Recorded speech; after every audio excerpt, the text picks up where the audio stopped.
Now, the greatest radio shows of all time. Suspense. The Shadow Node. Washington calling David Harding, counter-spy. Classic radio theater. The Great Gildersleeve. Fibber McGee and Molly. Dragnet. Gunsmoke. The Lone Ranger. Now, step back into a time machine with your host, Wyatt Cox. Good evening, friends of the Inner Sanctum. Lucille Ball, Richard Denning, My Favorite Husband from October 28, 1949. And seeing that Halloween is right around the corner, it appears that the Coopers are having a problem with a Halloween party. It's time for My Favorite Husband, starring Lucille Ball. Hello, everybody.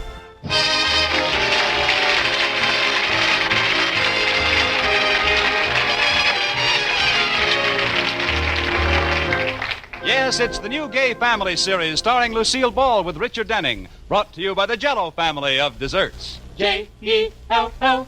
Oh, the big red letters stand for the Jell-O family. Oh, the big red letters stand for the Jell-O family. That's Jell-O. Yum, yum, yum. Jell-O puddings. Yum, yum, yum. Jell-O tapioca puddings. Yes, sirree. And now Lucille Ball with Richard Denning as Liz and George Cooper. Two people who live together and like it.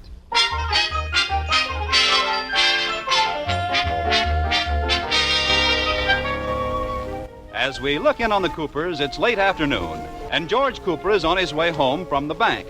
He just got his car out of Miller's garage where he left it to be overhauled, and is on his way to Sally's beauty parlor where he left his wife, Liz, to be overhauled. He pulls to a stop by an attractive girl standing on the corner. Going my way, baby? Oh, hi, George. I didn't know it was you, Liz. Oh, George, you pull that same corny gag every time you pick me up for the last 10 years. Well, it always gets a rise out of you. Well, not today. Hey, come on, get in. Well, I'm trying. What are you doing, Liz? You can't open the door with your elbows. Use your hands. I can't. My nail polish isn't dry. Oh, I can't do it. Well, you're certainly being a big help. Well, I'm thinking. Try using your teeth. Oh, skip it. You just drive on home, and I'll run along behind you. A breeze will dry my polish. Oh, I'm just kidding you, honey. Here, I'll open the door.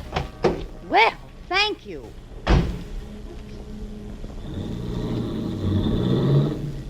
You know, George, before we were married, you would have leaped out of the car, sprinted around to the other side, and swung open the door for me. Well, that was 10 years ago. If I did that today, I'd have a heart attack. If you did that today, I'd have a heart attack. Funny, on the day a man marries his delicate little fiancée, he suddenly finds out his big horse of a wife can open doors for herself. I'm sorry, honey. Come on, give me a kiss. That's enough. I just had a $5 facial. Well, you're in a good mood. Oh, I'm sorry, George, but while I was in the beauty parlor, Sally told me some very disturbing news. There's a strike in the henna factory.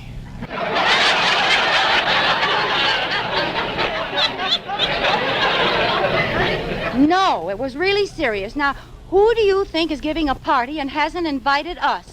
Elsa Maxwell? Oh, if you're going to be smart, Alecky, I won't tell you. Okay.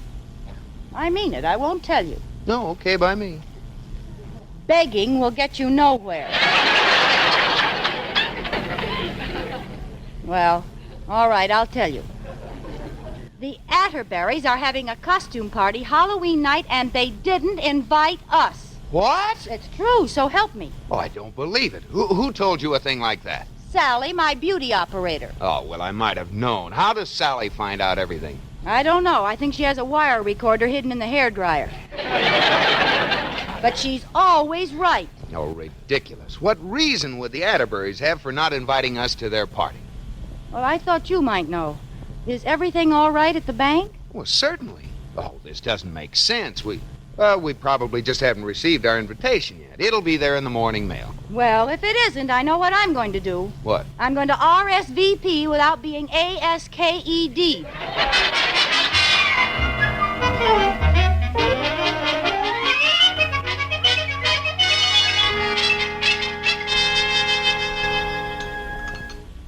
Liz, come and eat breakfast and stop looking for the mailman. You're pushing your nose all out of shape against the window. No, I'm not, George. No, I'm not, George. Why doesn't that mailman come? Well, maybe because it's only 8 o'clock in the morning. But Mr. Negley's usually here by this... Oh, I know the answer. It's Katie's day off. He starts at the other end of the route when she's not here to give him his breakfast coffee. Smart operator. Say, how's Katie doing with him? Making any headway? Oh, yes. She's gotten him to the lap-sitting stage. No. Yep. He finally agreed to sit on her lap.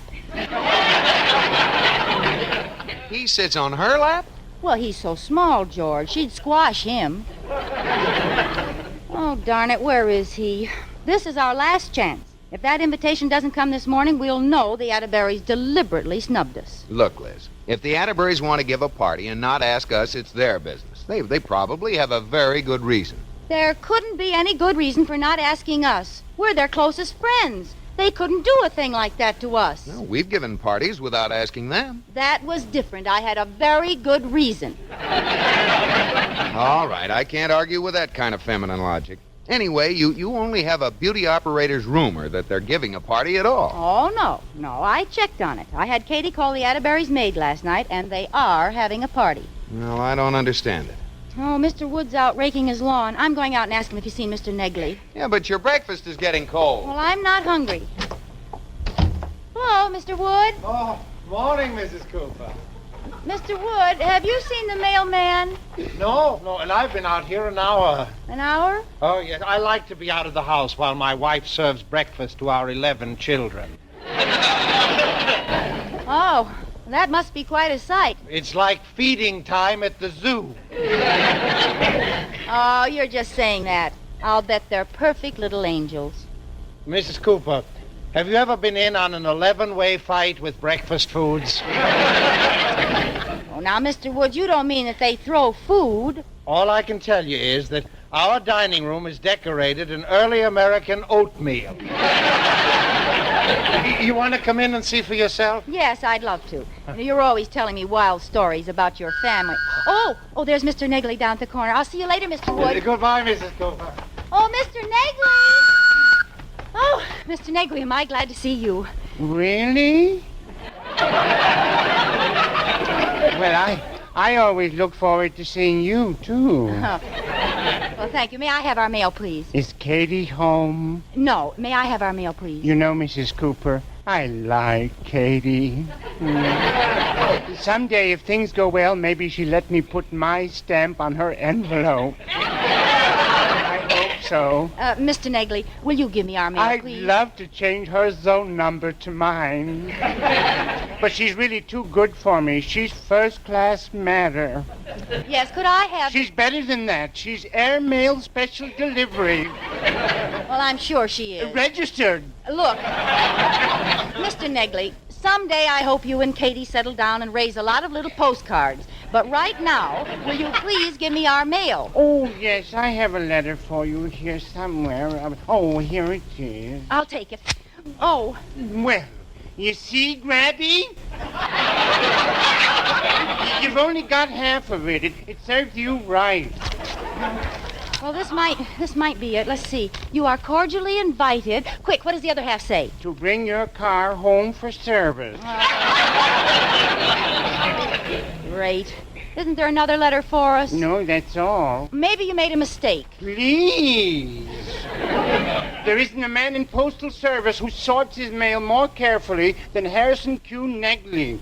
Oh, well, I'm sorry. Well, let me take a look. Maybe it's stuck down there someplace. Take your hands off my mail bag! Mr. Negley, this is more important than you think. You're tampering with the U.S. mail. Oh. Now look what you've done. I'm all unsorted.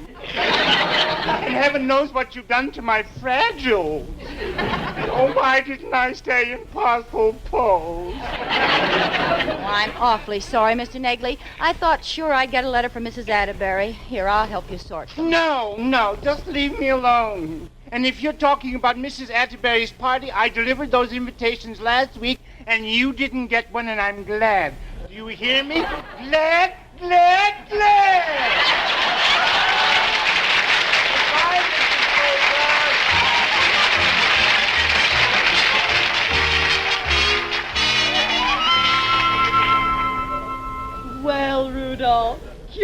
curiosity is about to kill a cat. Guess who just called on the phone? Who, Lotus Bud? Liz Cooper. She and George are down at the corner drugstore, and they want to drop by. Oh, Iris, I wanted to watch television. Well, you can't. They're coming over. You mean I have to miss Hopalong Cassidy? This may be the night he gets killed. I guarantee he won't. Now, they'll be here any minute. Help me pick up the papers on the floor. And put your shoes on. Oh, put your shoes on, put your shoes on. You'd think the Coopers didn't know I had feet. Oh, stop grumbling. And remember, not a word about the Halloween party. Well, don't worry about me. I'm not the blabbermouth in this family. Well, I can't wait to see their faces when they find out we're giving a surprise Halloween party for them. Yeah, and at their house. Yeah, does everyone know what to do? Oh, sure. We're meeting at Cooper's side door at 8:30 and sneaking in through the kitchen. And then when they... There they are. Now remember, don't even mention Halloween. Liz girl, George boy. Hi, Iris. George boy, Liz girl. Hi, folks.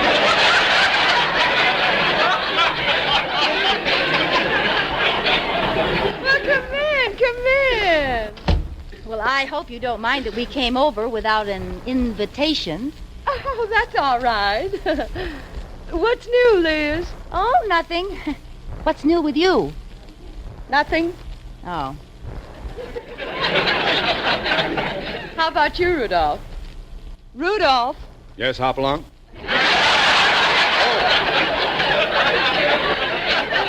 I mean, no, nothing new with me. Nothing new with me either. Nobody asked you. Speaking of the holiday weekend, what are you folks going to do? What holiday weekend? Monday is Halloween. Rudolph! Hmm? Monday is Halloween! No! Yes. Halloween, when people give parties and everybody comes in costume and you invite your best friends. Oh, sounds like fun. It's too bad someone isn't giving a party. Oh, Liz. Yes? There's something I've been meaning to ask you. Yes? Are you doing anything? No, not a thing. We'd love to come. What time? 8 o'clock. Fine. Yes. 8 o'clock Wednesday morning, we start collecting newspapers for the Salvation Army. Oh. Come on, Liz. We'd better go. Wait a minute, George. It's for such a worthy cause, Iris. Let's not wait till Wednesday morning. Let's start sooner, say, Monday night. Oh. Well, I'd like to, dear, but...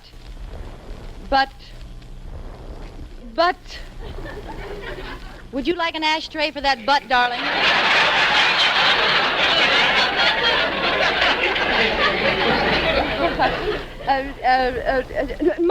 My mother isn't feeling well, and we're having dinner with her, yes. Yes, we always spend Halloween with the old witch.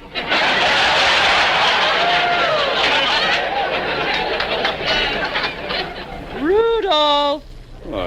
Only trying to help. Don't bother. We don't have to have a brick Atterbury fall on us to get the idea. Come on, George. Good night. Well, George, now are you satisfied?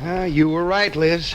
I can't get over it. I don't know what to do. Well, I do. While they're having their party, we'll soap their windows and kick over their garbage cans. And stick a pin in their doorbell. No, I have a better idea, George. We'll give our own Halloween party and invite everyone but the Atterburys. There's not room in this town for both of us, George. The Atterburys must go.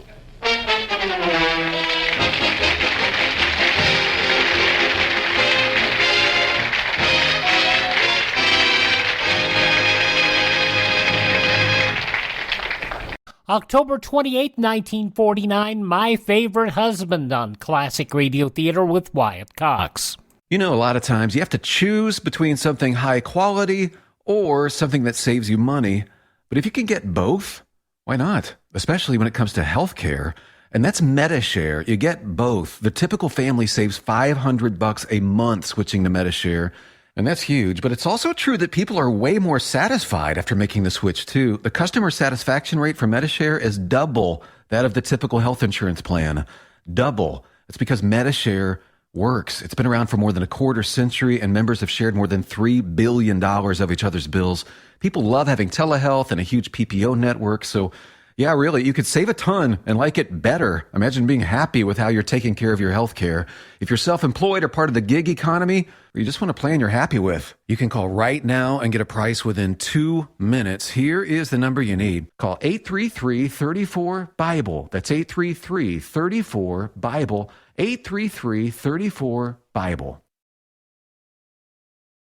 Now on Classic Radio Theater with Wyatt Cox, October 28, 1949, My Favorite Husband.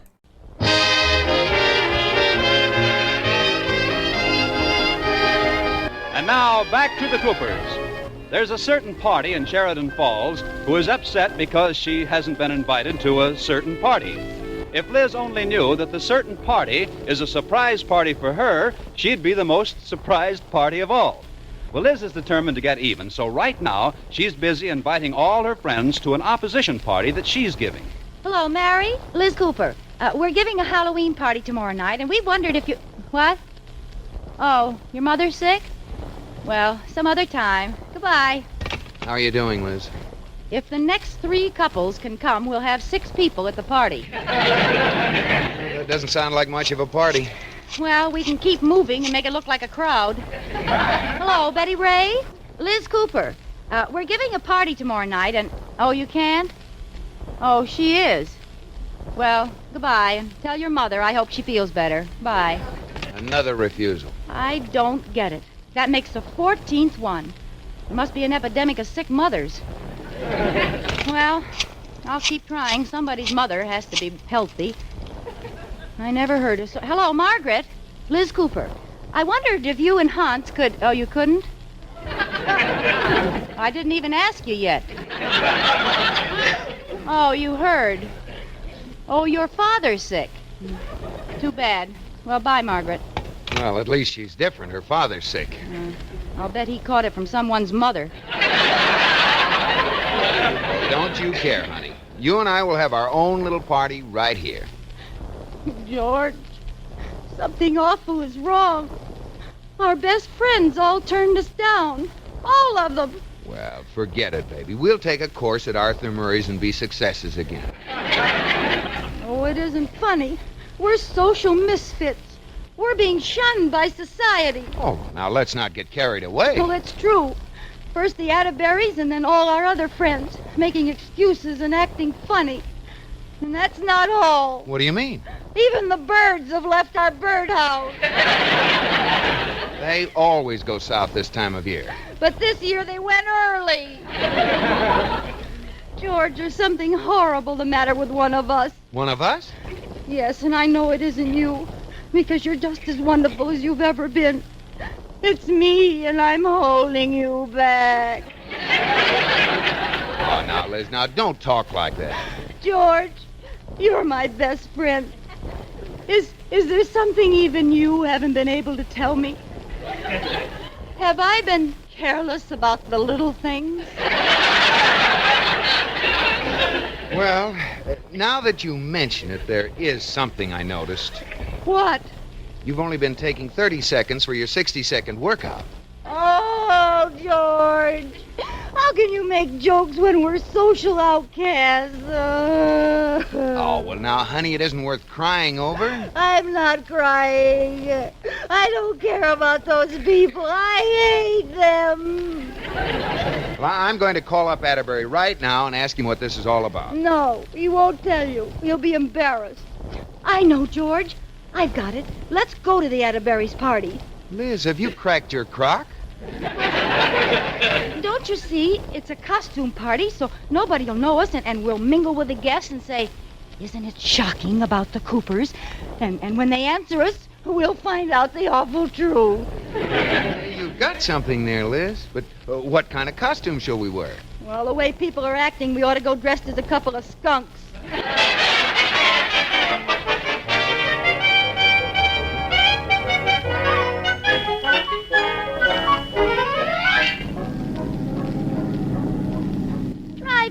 faster, George. We'll be late for the party. Well, I still don't think we ought to go. These costumes we're wearing are so silly. 2 policemen's uniforms and water pistols. You're just mad because you're a sergeant and I'm a lieutenant. Kiss me, Sergeant. That's an order. Couldn't you have gotten some other costumes? I told you the only other thing he had left was 2 halves of a horse. Well, what's the matter with that? At least it would have been unusual. I'll say it would. They were both hind ends.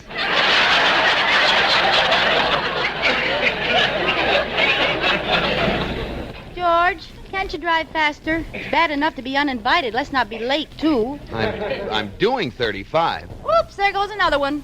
Another what? Well, every time a car goes to pass us, the driver sees our cop costumes and slows down.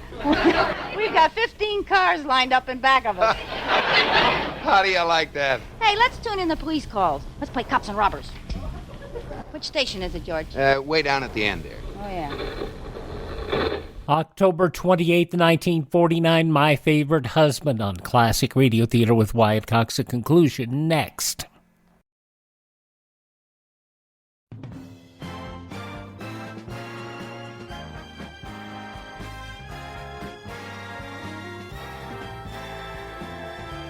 Now on Classic Radio Theater with Wyatt Cox, the conclusion of My Favorite Husband, October 28th, 1949. Calling car 29. Car 29. Investigate auto wreck at corner Elm and 8. If car not too badly damaged, make offer. The chief is looking for a used car. Oh, great. Watch for robberies in Northside Residential District. Thieves in costumes crashing Halloween parties. Victims report some dressed as policemen. Uh-oh. And you had to pick out policemen's uniforms for us. Yeah. Oh. I don't like the feel of this. Let's go home. Oh, don't be silly, George. No one will bother us. Well, all right. Oh, no. Pull over the claim.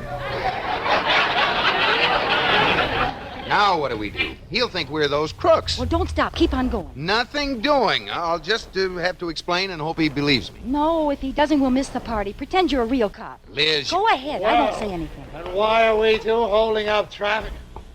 Oh, excuse me, Lieutenant. I didn't see you. Oh, that's all right. I was speaking to the lieutenant. I apologize, Lieutenant. That's all right, officer. Drive on, Sergeant.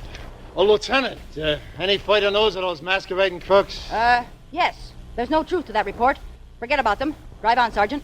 Attention all cars. Keep special lookout for criminals in masquerade costumes. Drive on, Sergeant. Just a minute. I don't remember seeing you two on the force before. Well, you see, we're really plainclothesmen, but our plainclothes are being cleaned. I thought so. Let me see your credentials. Certainly. Well, what do you know? Must have left them in my plain clothes. That's all. Oh, no, it isn't. Let me see your credentials. What? Maybe you're the fake one. I can prove I'm a real cop. How? I got a witness. Sergeant? Yes, Lieutenant. Sergeant, am I a real cop? Yes, Lieutenant. There you are. Drive on, Sergeant. Just a minute. Let me see your badge. Let me see your badge. There. Sheridan Falls Police Force 158. Here, take a look at mine. That's enough. Not so fast. Well, let me see them. Post Toasties Junior G-Man. Well, you see, we're not local cops. What's that Post Toasties business? That's for my serial number.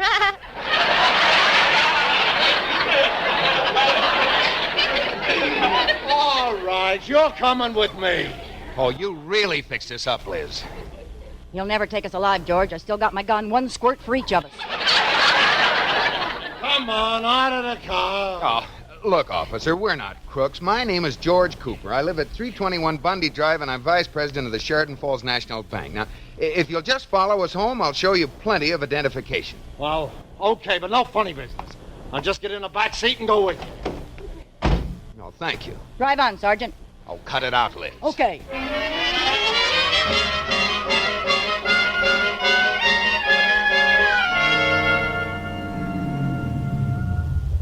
This is our house, officer. Well, it better be. Hey, wait a minute.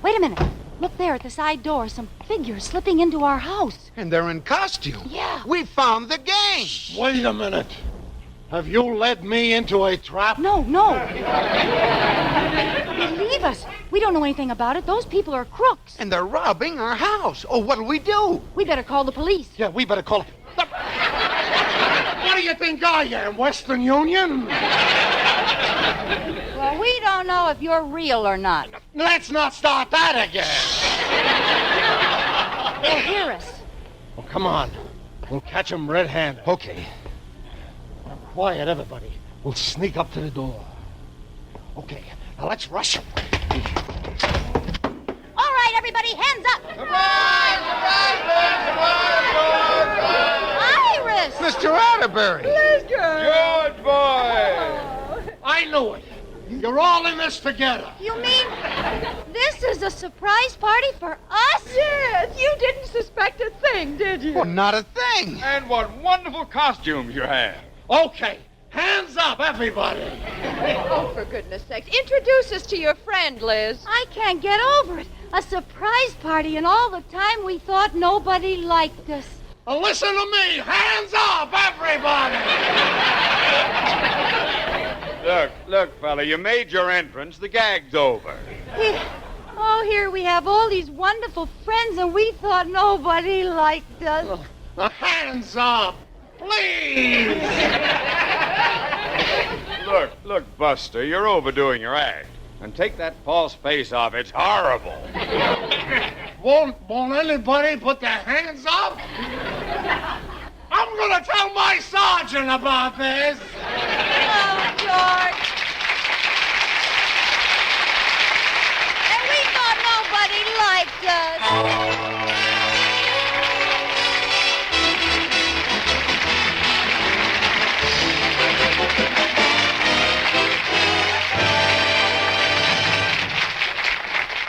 Lucille Ball, Richard Denning, Gail Gordon B. Benadera, and also Hans Conried in that episode of My Favorite Husband, October 28, 1949, here on Classic Radio Theater with Wyatt Cox.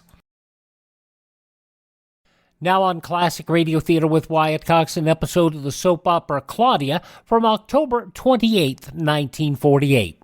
And now, Claudia. You better stop singing and start washing instead. What's that? I can't hear you. I said you better stop singing and start washing instead. Julian Hartley will be here any minute. That's what you've been saying all day. And the day is almost over, so they're bound to come any minute. Let them come. I'll be ready for them.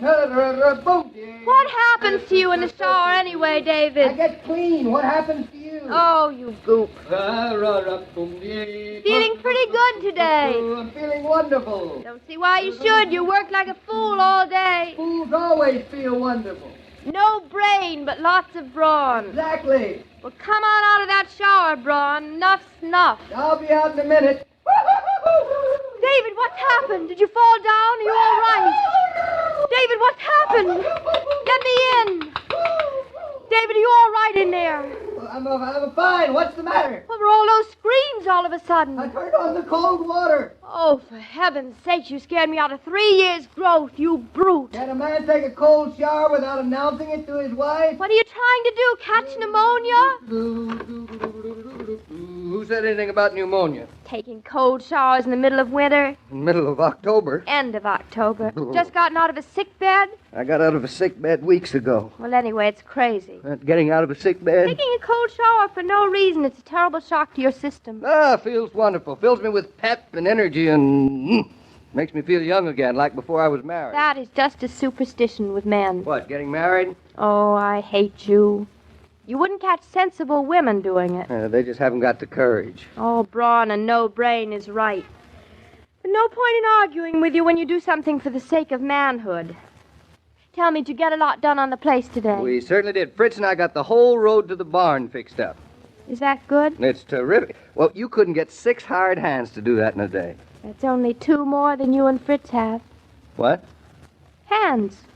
You and Fritz are 4, so What's so wonderful about 6? Oh, stop acting like a cluck. You know what I mean. Well, now we're even. We took all the stones out of the road and graded it so it's nice and smooth and even. Filled in the ditches and covered it with cinders. You must really be feeling pretty good to do all that. I'm feeling wonderful. Why shouldn't I? Oh, it's just a slight matter of car accident, a couple of weeks in the hospital, a concussion of the brain, and a broken collarbone. Just picayune details. That's all past history. The waters have closed over and not a scar to show for it. David, you aren't just kidding or pretending, are you? About what, darling? You really are feeling all right. This isn't all just a big front, so I won't nag you to take it easy. No, Mrs. Norton, no such thing. The whole business is gone and forgotten. Knock wood and cross your fingers. I want you to forget that it ever happened, you hear me? I can't ever forget it ever happened. You can't forget things that are important experiences in your life. No, of course not. I just meant you to forget to worry, that's all. Not to forget that I'm back and that it's just luck because I might very well not have been. Hold me tight, David. Don't ever let me go. I won't. I know you won't. Not ever. Because I won't let you. Not ever? Not ever. Now, come on. Get into your tie. You don't want to be without a tie when Julie and Hartley arrive. Personally, I don't give one hoot how I am when Julia and Hartley arrive. Don't you have any affection for your brother and sister-in-law at all, you monster? Of course I have. Where's my comb? I like Hartley. I even like Julia. Even like Julia? Well, it's not her fault she was born in Boston, has so much money. She's very nice in spite of it. Snob. Me? Snob? Vice versa, but you're still a snob. Oh, there they are. And I am practically in my tie. Come on down. Hey, take it easy on those stairs or you'll be in the hospital. No, don't worry about me. Julia Hartley. Claudia. I couldn't wait for you to get here. Well, we're a little late. We closed the house in Newport and then ran into some problems getting all Julia's hat boxes packed into the car. Oh, nonsense. We started out in plenty of time. If Hartley hadn't insisted on stopping at that ridiculous restaurant. Well, Claudia Lamb, it's good to see you. It has been a long time. For heaven's sake, don't stand on the doorstep. Come on in the living room. How's that nephew of mine? Bobby's waiting to see you. He's enormous. A real Norton, I bet. I just hope he grows enormous the way David has.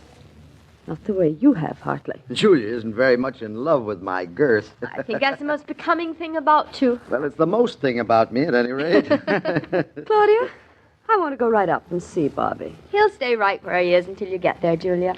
Have you had a good summer, Claudia? A wonderful summer. Terribly busy. Here it is the end of October, and I don't know where it's all gone. But I had the baby, I was in the summer theater, and we bought a cow. A cow? Is that good? The cow is wonderful. After my nephew, I want to see her most. She is beautiful. You'll love her, Hartley. We do. You're a funny child. The baby in one breath, a cow in the other. Well, it's the same sort of thing. Tell me, how did you like being in the theater? Yes, I've always wanted an actress in the family. Well, I'm not much of an actress, I'm afraid. I'm just a spare time actress. I guess I'm too busy being married to really be an actress. Maybe you should devote more time to the theater. What for? Oh, someday maybe you might be sorry if you don't. You know, there's apt to come a time in a woman's life when she needs other things to occupy her.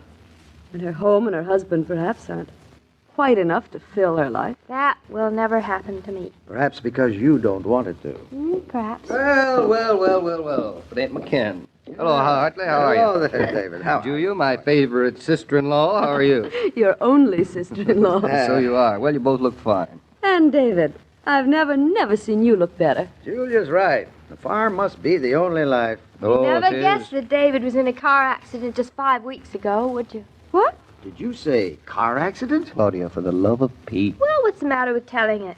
You're not ashamed of it, are you? It wasn't your fault. Well, nobody's interested in my car accident. I am. And I am, too. Of course they're interested. They're blood relatives, aren't they? Well, that's not good enough reason for What anything. happened, Claudia? Only that David was in a terrible accident. He could have been killed. Oh, no. The other man was. It was all his fault, but even so, it was a tragic thing to happen to him. Now, look, Claudia. Now, hush up, David. Anyway, it was a rainy morning. David was driving off to the station just like any other morning. Only the next thing he knew, this car crashed into him and he was unconscious by the side of the road. Oh, how awful. Why didn't you let us know? Well, first David was so sick and then he was all right. I didn't see any point in letting you know. How sick was he? Now, why keep digging up these old corpses? Because everybody loves talking about their operation, so if you won't, I will.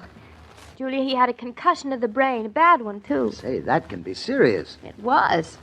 He broke his collarbone, too. He just had the luck of a fool that it didn't puncture his lung. Why, David, that's awful. That was pretty bad for a few days, but I'm all over it now, so we can I wish I'd known. I don't know what I've done, but I wish I'd known more. I was only in the hospital 2 weeks. Only? David, how long ago did it happen? Just a little over a month. And I'm good as new. I spent all afternoon fixing up the road to the barn. Not a twinge. Mm-hmm. I thought you looked a little peaked to me. Yes, at first glance you looked well, but now that I look at you more closely, Julia's right. You do look a little bit peaked. Oh, now, nonsense. You really think he does? Yes, I do. Thinner, too. I've gained 2 pounds. Perhaps not where you had them before. David, I don't think you ought to be so strenuous so quickly. I had a friend who had a concussion, and she was fine for 4 weeks, and the 5th week she collapsed. Nobody knew why. It's a blood clot. Now, I'm not saying this to upset you, but... No, of course not. Julia just means it as a warning for you to watch out. Oh, dear. Now, look, this is all a lot of nonsense. I think you're wonderful, David, to have this attitude, to be so calm and heroic about it. But it's not very clever. Do you have a good doctor? The best of the best. Who, my boy? Dr. Barry. Dr. what, Barry? Dr. Augustus Barry. Augustus Barry? I never heard of him. Well, you wouldn't have. He's the local doctor in Eastbrook. He takes care of Bobby, too. He's just wonderful. He takes care of Bobby, too? You mean he's not a specialist? No, he's a general man. He brings babies into the world. He takes tonsils out. Takes care of ulcers. Except not many farmers have ulcers. Oh, Dr. Barry is a wonderful man. I don't like the sound of him. There's a fine man in New York. You know Philip Dexter? Well, when Dexter broke a vertebrae or something, he saw a very fine man. Dr. Brooks. I think you ought to see him about the broken bone, David. And, of course, you've heard of Hartung, the brain specialist. I think you ought to come into town tomorrow and have him look you over. But there's nothing the matter with my brain. There's nothing the matter with my bone, either. Well, you can't be too careful. After all, Julia's right, David. Why take chances with your health? Maybe you ought to see that bone man, David. But- And the brain man, too. I feel fine. You can't feel fine. Not after what you've been through. I wouldn't feel fine, I know. How can I make you see that I do? Now, David, it's quite honorable for you to behave in this way so Claudia won't worry. But If it were me, I'd still be in the hospital. But it isn't you, it's me. It's I, David. I don't care who it is. I'm feeling all right. Claudia, you must have had your hands full. Poor dear. Well, I imagine that David was the most difficult convalescent. Well, I'm grateful he's not the kind of man who pampers himself, But there are extremes. Now, David, take my advice. You come into town and see these specialists. That's the last thing in the world I intend to do. Well, I guess there's no point in talking about it now, hardly. We'll let Claudia talk to him about it later. Oh, dear. It's getting so late. Yeah, so if we want to see Master Norton, we better step on it. I wouldn't dream of leaving without seeing my first nephew. Well, let's go up then. You too? Of course, me too. He's my son, isn't he? Yes, but you've just come down the stairs. So what? So you don't want to go climbing up them again? Why not? Well, man, you've been a very sick boy. Now, you stay in the living room, David. Now, look. We'll be down in a moment. But I don't want to stay in the living room. You coming, Hartley? Mm-hmm. If absolutely necessary, Claudia, you stay downstairs with him. We'll find our way around the second floor. You have your orders, David. Oh, darling, maybe you better stay downstairs. Maybe... For the love of Mike. What, for the love of Mike? I just got around to convincing you that I was perfectly all right. I'm fine. Then Julia and Hartley had to come up here and spoil everything. I'm going up... Oh, What's the matter, darling? twinge in my shoulder. A twinge? Yeah. Oh. It's probably only the power of suggestion. If you go up, I'll stay here. Shopping often has its exasperating moments. You can't find what you want, or the price is too high, or they don't have your size. When such irritations overtake you, take yourself over to the Coca-Cola cooler. You'll find those friendly red coolers in most stores these days. After delicious ice-cold Coke, you somehow take things in your stride because you shop refreshed. Mr. King, a word with you in private? With pleasure, Mrs. Norton. Tell me, is David really all well again? Oh, I think so. I hope so, but He's not the kind of man to take care of himself. It's strange how he and his brother are different. Well, that's often the case. And Claudia. She and I married to two brothers and so different, too. That's what makes horse racing. So they say. Claudia looks well, but I hope this farm life isn't too much for her. Oh, I don't think so. No beauty parlors near, no time for real care. No woman can afford to let herself go. I've given her a little advice to that effect. And she'll take it, much to David's dismay. Really? To his dismay? Tomorrow, Mrs. Norton. Come around. You'll see. I will. Goodbye. Sorry I interrupted you. Oh, not at all. Not at all. Every day, Monday through Friday, Claudia comes to you transcribed with the best wishes of your friendly neighbor who bottles Coca-Cola. So listen again tomorrow at the same time. And now this is Joe King saying au revoir. October 28, 1949, Claudia here on Classic Radio Theater with Wyatt Cox. Thank you so much for making us a part of your day. Please thank this station. Support their advertisers.